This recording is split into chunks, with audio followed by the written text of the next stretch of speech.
This is not just the story of a historical figure, but a living portrait of many human journeys. It is about an unchosen pain, about a rupture that happened without warning, about the interruption of a childhood marked by a fall, and about the emergence of a new chapter, an unexpected gift of grace when everything seemed over. It is the portrait of someone who lost all references but found acceptance where he least expected it, where appearance did not weigh, where his condition did not cause rejection, where he was welcomed as a member, even though he believed himself to be nothing more than a burden. His name was Mephibosheth, but his story begins long before any fall. It begins with a name that carried heritage, with an imposing lineage, and a context full of invisible disputes between power, loyalty, blood, and destiny. Let's go back to the origin. Before the pain, before the desperate rush, before the impact. It was an ordinary day in the heart of the palace in Gibeah. The light entered softly through the fine fabric of the curtains, touching the stone floor delicately. The air was thick with spice. Servants bustled about, setting the royal table. Guards walked with military precision through the halls. All appeared normal, but behind the elegant tapestries, Saul's empire was already beginning to crack. While warlords met in secret and messengers delivered tense reports, a child ran unassumingly through the hall, his laughter echoing off the tall pillars. Mephibosheth, small, happy, oblivious to the weight of the surname he carried, played with rags transformed into swords and capes by his fertile imagination. The palace was his enchanted world. Each corridor, an adventure. Each step, a tower of conquests. What he did not yet know was that his name was impregnated with history, power, and conflicts. He was the grandson of Israel's first king, Saul, and the son of Jonathan, a national hero, a born strategist, and a close friend of David. Jonathan was the kind of man who, even though he was destined for the throne, chose to give it up for something greater, loyalty to truth, to faith, to God's promise. He saw David not as a rival, but as the fulfillment of a greater purpose, and this spoke louder than any thirst for power. At that time, the country was a minefield of tensions. There was war on the borders, internal challenges, and the population was divided between the legacy of Saul and the hope embodied in David. But while the kingdom balanced on tenuous threads, Mephibosheth continued to play. In his small hands, a wooden staff became a spear. His imagination transformed every corner of the palace into scenes of epic battle. His nanny followed him lovingly, warning him sweetly, "My prince, take it easy." But he just laughed and ran, thinking that this place would always be his refuge. At that very moment, just a few miles away, Saul was facing his final battle. The king was no longer the same. Tired and aged, he stood his ground on the battlefield while his son Jonathan fought bravely at his side. But destiny was already taking shape. Saul's dynasty was coming to an end, not because of a tactical error, but because of a superior movement. God's decision to raise up a new house, fulfill an ancient promise, and transfer the throne to a shepherd named David. In the palace, the routine still pretended to be normal, but the air was beginning to change. The smell of dust, mixed with iron and fear, invaded the corridors. Servants ran without knowing exactly why. A strange atmosphere took over the surroundings, like a harbinger of a storm, until the gates suddenly opened with a roar that made echoes spread like thunder between the marble columns. A man staggered in. He was covered in blood, his clothes torn, his eyes full of panic, and his clothes bearing the marks of war. He brought news that could not be softened. His voice cracked. He shouted, "Saul is dead. Jonathan is dead too." Time seemed to freeze. Those words swept through the palace like a silent bolt of lightning. In the next room, Mephibosheth's nurse heard them. She froze. The cloth she had used to wipe the boy's face fell from her hands. She knew what this meant. The king's line had been cut off, and in times like these, the survivors of the old royal family were not spared. Not out of revenge alone, but out of fear.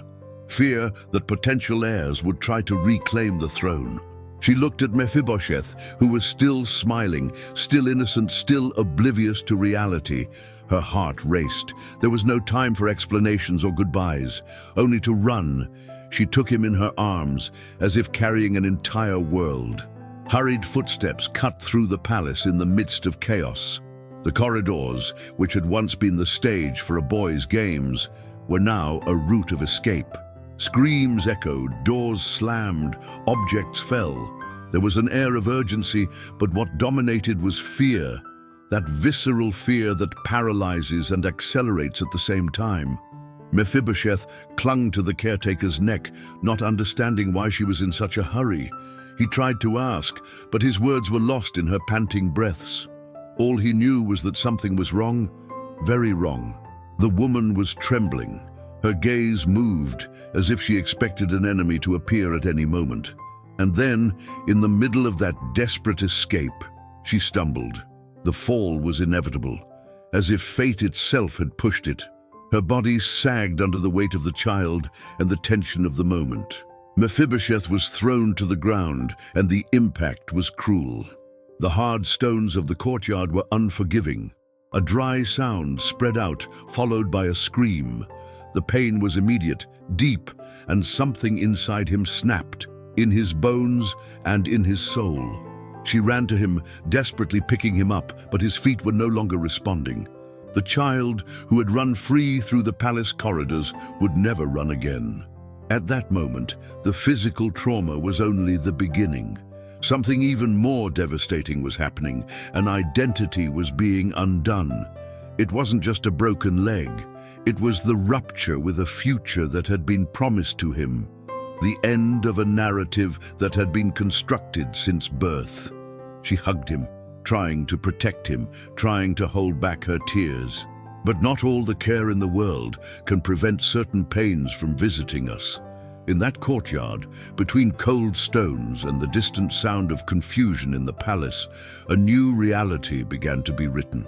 Mephibosheth was no longer the boy prince. From then on, he became the wounded, hidden, forgotten boy. Fate took them far away to a place where no one would seek out the remains of royalty. Lodebar, a name that carried within itself the portrait of absence, without pasture, without sound, without word. A forgotten corner among hills parched by the sun. There the land was arid, but it was the hearts of its inhabitants that suffered the most from the lack of life. It was a place for those who wanted to disappear, and also for those who had no other option. There Mephibosheth grew up. He learned not to attract attention. He learned to drag himself along, to be silent, to not wait. He lived in the house of Mashir, a generous man, but also someone who knew well the scars of life. The house was modest, leaky roof, hard and scarce bread, rationed water. But it wasn't the material discomfort that hurt most. It was the memory of everything he had once been. The contrast between what he had lived through and where he was now was stark. Over time, the body hurt less, but the soul weighed more. He spent hours staring into space. Sometimes, in the shade of the only dry tree in the yard, he wondered why. Why did that happen to him? Why so much pain in such a small heart? Why did a fall that was not a choice become a life sentence? With each new morning in Lodebar, he saw himself less as someone with a history and more as someone with scars. Washing his face in the stream that ran through the village, he searched his reflection for some sign that there was still purpose. But all he saw was a man with a prince's name, living as an exile, surviving in silence. The question lingered, does God still remember me? In practice, he learned to protect himself emotionally. He didn't create expectations. He didn't make plans. His routine was to survive, not live, just survive. With every heartbeat, he fed the conviction that his time was up, that his place in the world had been revoked. And this teaches us something profound. Many live like this today, emotionally exiled, walking as if carrying an invisible sentence. Lodebar became not only a geographical location, but an emotional symbol. It represented stagnation, silence, the fear of waiting. And how many of us do not live in inner load bars? How many do not hide their pain in prolonged silences, in forced smiles, in automatic lives? But even there, even in that place that no one visited, something was being sown behind the scenes. Because grace does not depend on location. It does not need a noble address to visit someone. It moves with purpose, and when it arrives, it transforms everything. What Mephibosheth didn't know was that his story wasn't over. In fact, a new chapter was about to begin, and like all the best turning points in life, it would begin with a memory. In Jerusalem, the now consolidated capital, time had passed. David's reign was firm. The city vibrated with peace and conquest. The armies had triumphed and stability reigned. The people were safe. The enemies had been silenced, and the throne, once contested, was now a symbol of authority. But not all wars are fought in open fields. Some battles take place in silence, within the heart. On a seemingly ordinary night, while advisors discussed strategies and musicians filled the halls with melodies, David left in silence. The palace corridors seemed different that night. Perhaps it was longing, perhaps absence. The king walked slowly, as if he missed something he could not name. He stopped on the balcony, let the wind touch his face, and looked at the horizon as if searching for answers. There, in the midst of the stillness, a memory resurfaced. A familiar face, a fraternal voice, a kindred spirit. Jonathan, the friend who had become more than a friend, a brother in life, in soul, in pact. The memory was so vivid that David could almost hear those words again. Promise me that you will take care of my descendants, even when I am no longer here. He had made that promise, not as something said on impulse, but as a vow born from the heart. David wept that long ago night. He wept as he promised to honor that bond, even in the face of time, politics, and distance. But the years passed, wars took their place, and the promise fell asleep in some forgotten corner of his soul. On that porch, something stirred, as if God had fanned the embers of an ancient memory, rekindling a forgotten commitment. And the next morning, the king acted. He called his trusted men. The hall filled with officers, counselors, and scribes, but the question he asked caused silence. Is there still anyone of the house of Saul to whom I can show mercy for Jonathan's sake? The sentence fell like a stone into the still lake. A servant remembered someone, Ziba, a former servant in Saul's house. When he was brought before the king, he heard the same question again. And with some hesitation he answered, "Yes, there is a son of Jonathan. He is crippled in his feet. He lives in Lodebar." David did not hesitate. He did not ask for proof. He did not question merit.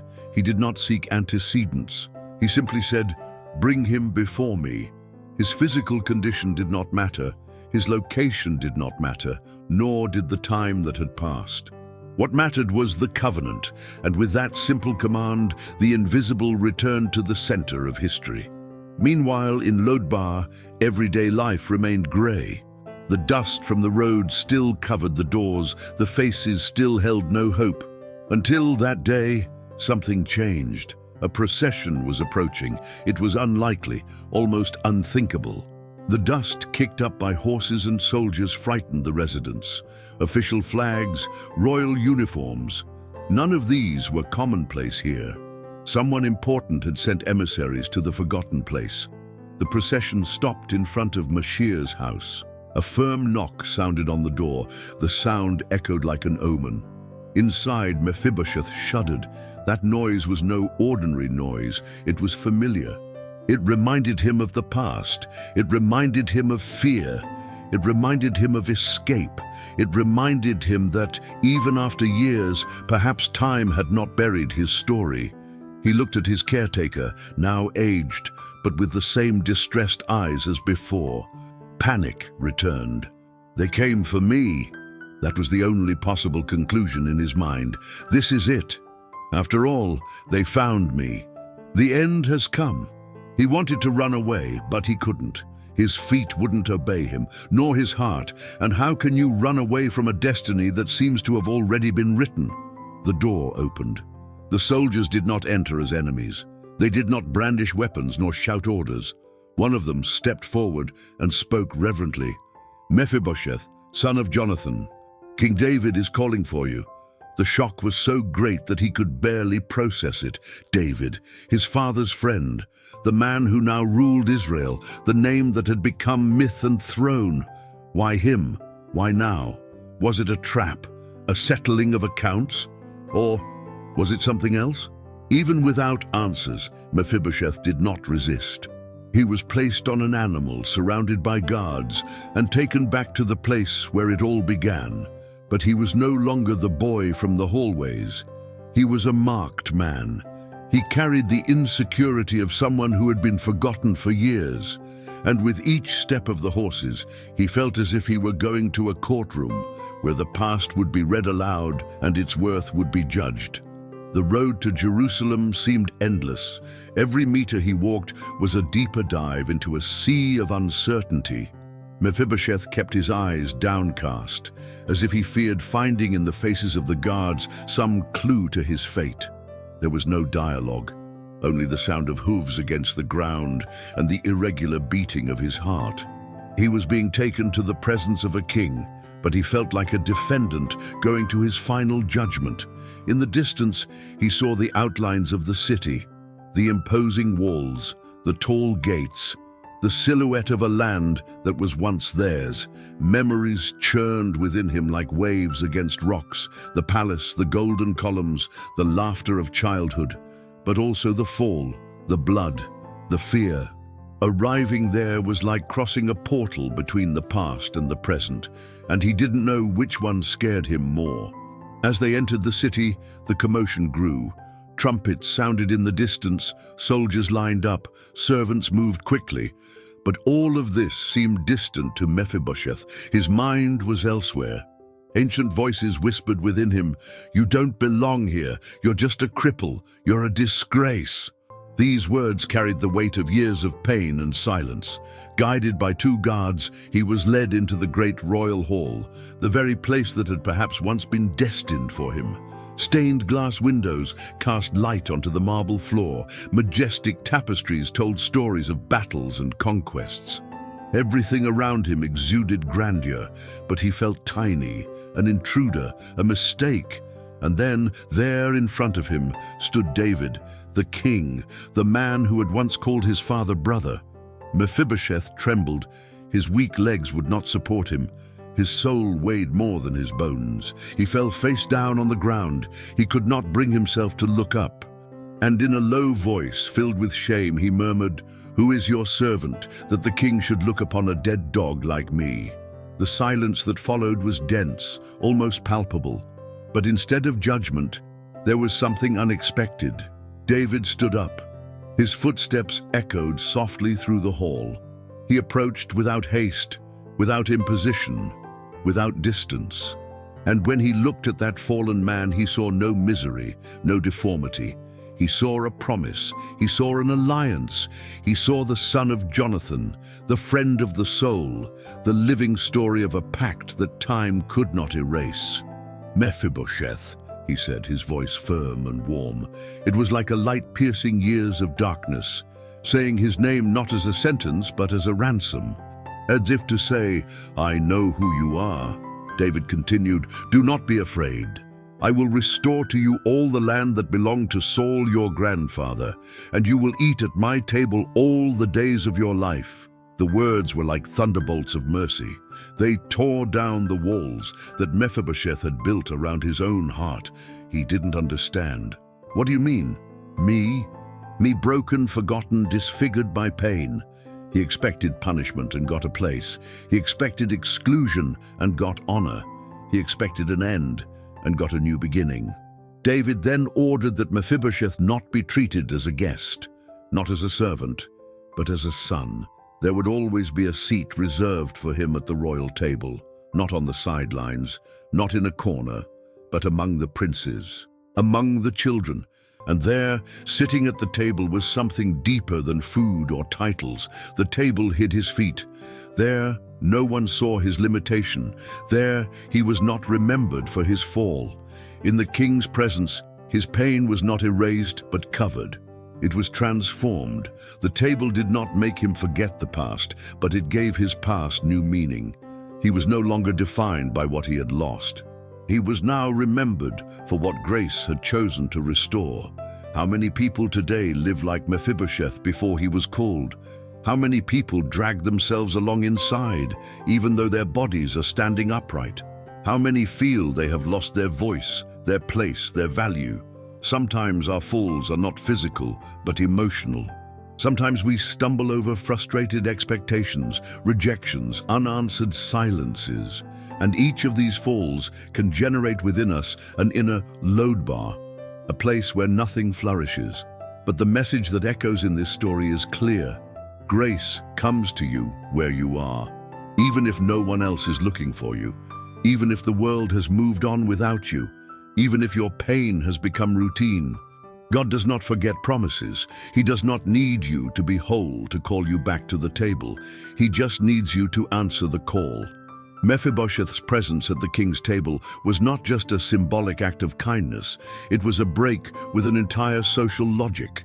In a world where value was measured by usefulness, appearance, and strength, here was a man with broken feet, but a heart that had now mended. And this invites us to reflect. How many times do we ourselves believe that we will only be accepted if we are strong, if we are perfect, if we do not carry visible flaws? Mephibosheth lived for years believing that his pain was synonymous with disqualification. The fall, which had happened in childhood, was incorporated into his identity. It was no longer just an episode, it was a label. And this is a trap that often catches us. When pain lingers, it tries to convince the soul that we are what we suffer. But grace, that invisible force that restores what time and trauma have broken, does not demand performance. It demands surrender. And Mephibosheth's return to the palace makes this clear. He didn't have to convince anyone of his worth. He just had to show up. Because the king's goodness depended not on his strength, but on his faithfulness to a promise. In practice, this truth is profoundly liberating. We live in a society that constantly measures us by our resume, by our appearance, by our results. And when we fail, when we fall, when something gets out of control, we feel that we have lost the right to occupy space. We create our own Lodabears, not as cities, but as emotional and spiritual prisons. But the story of Mephibosheth is a stark reminder. God continues to seek out those whom the world has shelved. He continues to call by name those who no longer dare to dream. And his invitation is not to visit occasionally, it is to live. It is to live as part of the household. It is to sit at the table every day. There is something profoundly powerful about this gesture of sitting at the table. Because at the table, everyone is on the same level. Titles disappear. Limitations are hidden. What matters there is not what you did, but who called you. And in the context of grace, there is no shortage of places. There will always be an extra chair for whoever decides to answer the call. Time passed, and Mephibosheth remained in David's house. The one who had once lived as a fugitive was now treated as family. And even though his legs were still injured, his dignity had been restored. Because the most important healing he received was not in his bones, but in his identity. He stopped seeing himself as a burden, as a dead dog, as an outcast, and began to see himself as someone who was cherished, remembered, and worthy of love. This speaks deeply to us about how we should view ourselves and others. How many people cross our paths carrying weaknesses we can't see? How many live in silence, just waiting for a sign that there's still room for them? Sometimes all someone needs is to be called by name, to be remembered as a person, not a problem. And for us, who often feel like Mephibosheth, hurt, forgotten, displaced, the story makes it clear that the king is still calling. There is still a table set. There are still promises waiting to be fulfilled. Lodebar's silence is not the end. It is just the backdrop where grace chooses to echo loudest. Maybe you're tired today. Maybe you've already accepted the narrative that there's no place for you anymore. But listen carefully. The King's voice still rings out. He still sends messengers. He still calls you by name. He still prepares a place at the table. And when you respond, when you accept to sit, you'll discover that your pain hasn't disqualified you. It's simply prepared the ground for grace to flourish. Yes, you may have fallen. You may have been marked by episodes that have wounded your soul, but that does not change God's gaze upon you. You are not your pain. You are the object of a promise. And as long as there is grace, there is a chance. As long as there is divine memory, there is restoration. Mephibosheth's journey shows us something we often forget. Restoration does not mean erasing the past, but redirecting it. He never walked again. His feet remained marked by the fall, but his story gained a new purpose. This is important because in our daily lives, we often confuse healing with returning to a previous state. We want everything to go back to the way it was before the pain. But the true cure is often something else. It is learning to live fully with the scars, with the limitations, with what cannot be resolved as we had hoped. How often do we wait for something external to change so that we can feel complete? When I get over this, when I get that job, when I resolve this situation, then I'll be happy. But what the story of Mephibosheth teaches us is that change begins when we accept that we don't have to be whole to be welcomed. The King's table doesn't demand perfection. It demands surrender. That is why even though he was limping, even though his feet were weak, he began to sit every day beside the King's children. And there, in his daily life, he was restored, not by circumstances, but by living together, not by a physical miracle, but by a constancy of love. At every meal, he was reminded that he belonged. Each day at the table, his mind was rescued from the logic of rejection and reaffirmed in the reality of grace. This also applies to our practical lives. Instead of waiting for great moments of transformation, perhaps we should value the small acts that rebuild us little by little. A sincere hug, a word of encouragement, a place where we are heard without judgment. Restoration often happens in silence, in the rhythm of coexistence, in the loyalty of those who remain by our side, even when we are still healing. Mephibosheth also represents those who carry old traumas. Many of our deepest pains are born in childhood, moments that we don't understand at the time, but that shaped the way we see the world. And sometimes we carry these wounds with us, without realizing that we are still living from them. We sabotage ourselves, hide from ourselves, and diminish ourselves because we believe unconsciously that we are still the one who fell. But the encounter with David changes this paradigm. The king does not ask about the fall. He does not define him by his disability. He does not treat him with pity. He treats him with honor. He calls him by name.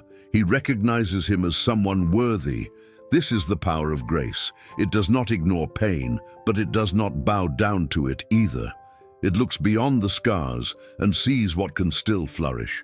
And maybe you need to hear this today. Maybe you've been carrying around a guilt that isn't yours for too long, or a pain that no one else has seen.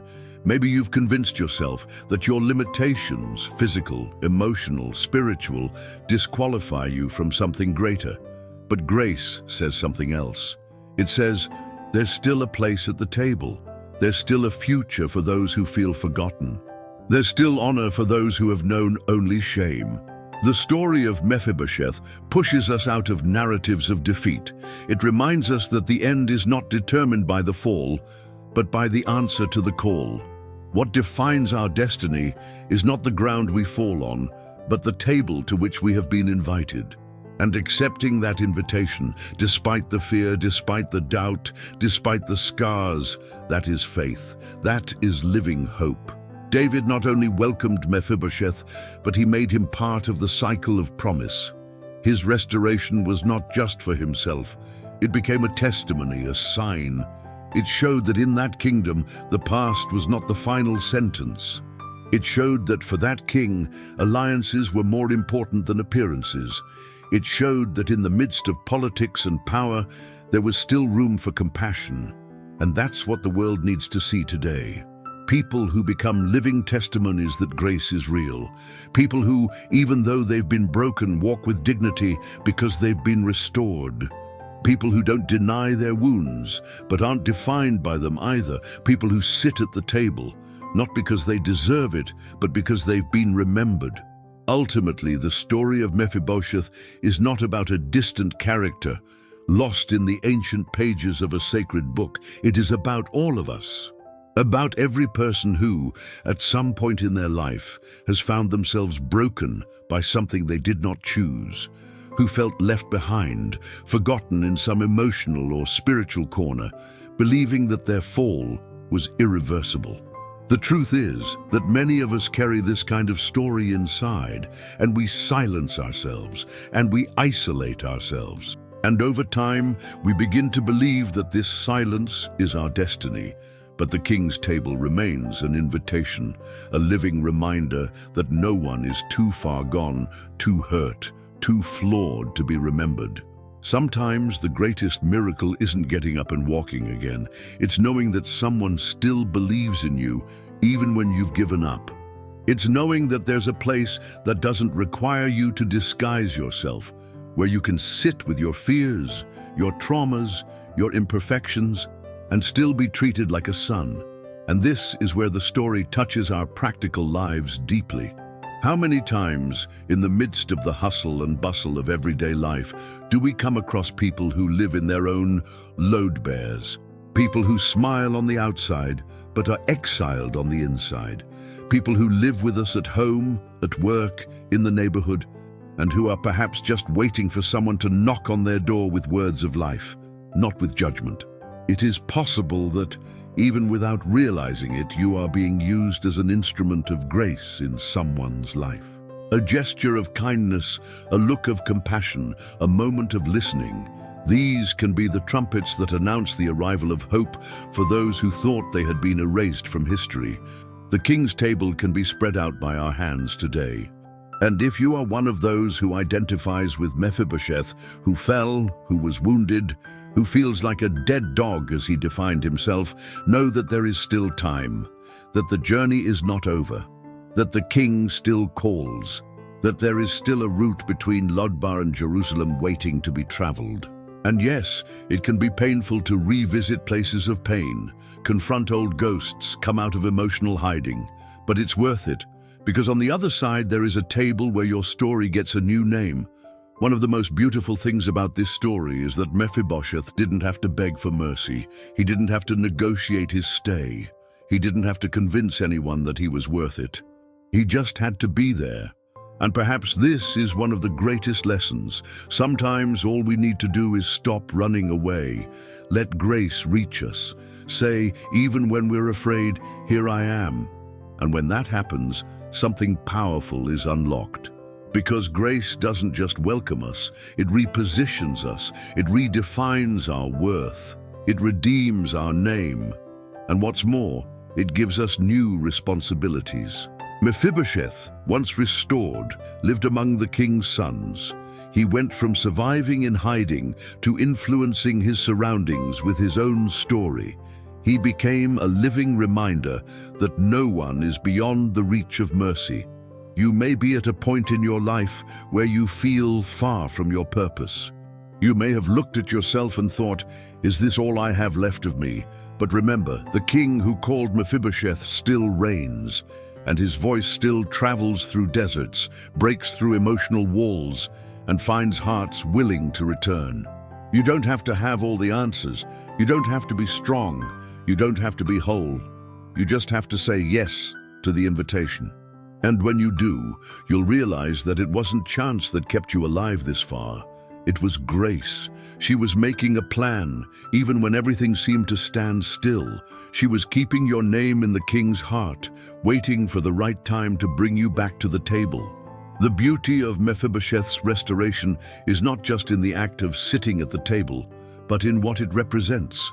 He did not return to being what he was before the fall. He became something new. His story was reinterpreted. What had previously been a symbol of defeat, his crippled feet, his life in exile, his condition of dependence, became a symbol of grace, of remembrance, of fidelity to a covenant that time has not corrupted. And this touches on a very sensitive point in human life. We all want our stories to make sense. We want to believe that our losses, pains, and falls were not in vain. We want to see a thread of purpose connecting the dots of our journey, even those we would rather erase. Mephibosheth shows us that this is possible, that pain can be redeemed, that ruins can be part of the foundation of something new. He didn't need to deny what he had experienced. He didn't need to hide his years in Lodabar. He didn't need to erase the past to live in the present. On the contrary, it was precisely this past that revealed the depth of grace that reached him. And this applies to you and me. Sometimes we think that we will only be accepted if we show our strongest, most healed, most resolved version. But grace invites us to come as we are. It is in this movement of acceptance and surrender that transformation occurs. Not because everything is resolved suddenly, but because the presence of the King changes the atmosphere. It changes the perspective, it changes the narrative, and above all, it changes the identity. Mephibosheth stopped being a fugitive and became someone remembered. He stopped being someone marked by the fall and became known by his calling. This is much more than biblical inspiration. It is a practical call for our days. Amidst the rush, deadlines, and pressure to perform, we are all surrounded by people who need to be reminded that they still have value. People who feel like Mephibosheth felt for so many years, forgotten, disposable, ashamed.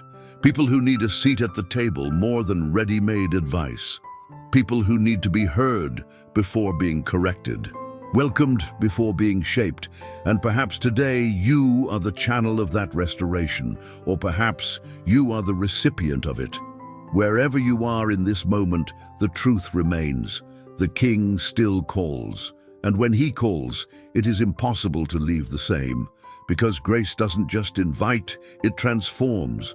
Life will not always heal our feet. You won't always get back what was lost. But it can offer us something even more powerful, the awareness that we are seen, remembered, and desired, that there is a place where we don't have to pretend we haven't fallen, that there is a table where marks are covered, not with shame, but with honor. And in that place called grace, life blossoms again. Because there we are not defined by our wounds, but by the love that reached us despite them. We are not remembered for our pain, but for our redemption. We are not measured by our abilities, but by the one who called us by name. If you still doubt that there is room for you, remember, Mephibosheth's name was remembered by the King even after years of silence. And your name is also remembered. It doesn't matter where you fell. What matters is that the table is set, the invitation is made, and the King is still waiting. All you need to say is, "Here I am." Grace does the rest. Now tell me, after everything you've heard, are you going to continue hiding in your emotional load bar? Or are you going to raise your head and take the place that grace has already prepared for you? If this message touched you, and if you know you were called to something greater, prove it right now. Comment below, "I have a place at the table." This sentence is not just a comment. It is a declaration of identity. A cry from the soul saying, "I am not my downfall, I am my calling."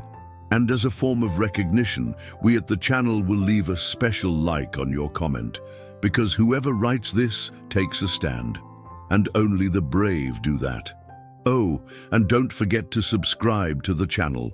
Here, each video is a step in your journey of healing, purpose, and transformation. If you've come this far, it's because it is not common. You already stand out as someone who carries a mission. Now it's time to live it. And before you leave, pay attention. There is 2 suggested videos on your screen. Watch both. Each of them will further deepen this restoration that began today. One goes help you heal the wounds of the past. The other one goes teach you to truly occupy the place that is already yours by right. Watch with an open heart and answer me here in the comments. What was the code that turned the key inside you? Comment below. We want to know which part spoke to your heart the most. And if this video reached you, share with as many people as possible. Be generous. Just as you have been blessed with this content, bless other lives. You can be the King's messenger who knocks on someone's door and changes everything. Let's go together. The table is set. The call has been made. Now it's up to you.